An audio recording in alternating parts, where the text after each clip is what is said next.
India, China, Russia ఇప్పటి వరకు 3 దిశల్లో ప్రయాణించిన రైళ్లలా కనిపించాయి. కానీ ఇప్పుడు ట్రాక్ మార్చి ఒకటే గమ్యానికి వెళ్తున్న బుల్లెట్ ట్రైన్స్‌లా కనిపిస్తున్నాయి. మరోవైపు అమెరికా ఒకప్పుడు సూపర్ పవర్, కానీ ఇప్పుడు జీపీఎస్ సిగ్నల్ పోయినట్లు తడబాటుకు గురైంది. ఇండియా, చైనా, రష్యాల మధ్య తాజా పరిణామాలు చూస్తూ ఉంటే ఓ ఫోటో చూసి ఓయ్ ట్రంప్ నువ్వు చేసిన పని చూడు అనేలా ఉంది. మోడీ గారు అండ్ పుతిన్ ఒకే కారులో సరదాగా వెళ్తూ తలుపు తెరిచి చూస్తుంటే ట్రంప్ తాతకి కడుపు మండిపోతుంది. కానీ ఈసారి ఆయన ఎవరూ ఆహ్వానించలేదే అని ఎంత బాధపడుతున్నాడో. ట్యాన్జిన్లో జరిగిన ఎస్సీఓ సదస్సు కేవలం సమావేశం మాత్రమే కాదు, అది అమెరికా దౌర్జన్యానికి ఒక శాంతియుత ఛాలెంజ్.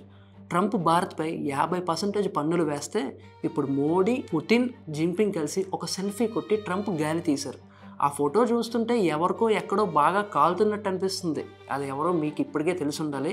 ఎవరో కాదండి బాబు, అదే మన హాలీవుడ్ యాక్షన్ హీరోనే ట్రంపే.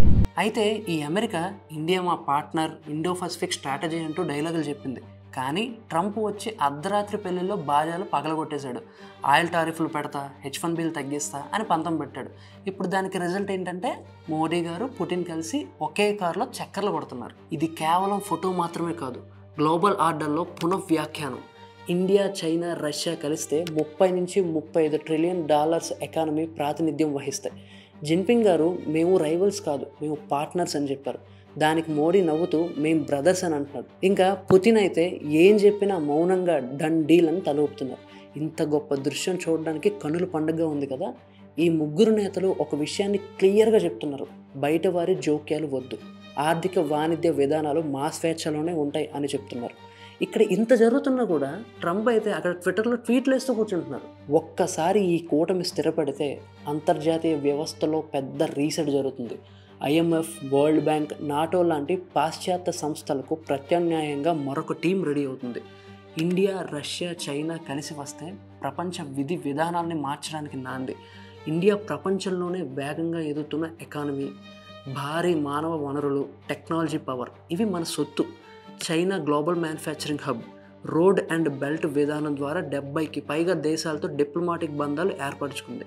రష్యా ఎనర్జీ శిఖరం మరియు మిలిటరీ టెక్నాలజీలో ప్రపంచం నాయకత్వం వహిస్తుంది. ఇప్పుడు ఈ 3 దేశాలు బ్రిక్స్లో భాగంగా బ్రెజిల్, సౌత్ ఆఫ్రికాతో కలిసి అమెరికన్ డాలర్ని కాదని తమకిష్టమైన కరెన్సీలో ట్రేడ్ చేసే దిశగా వెళ్తున్నాయి.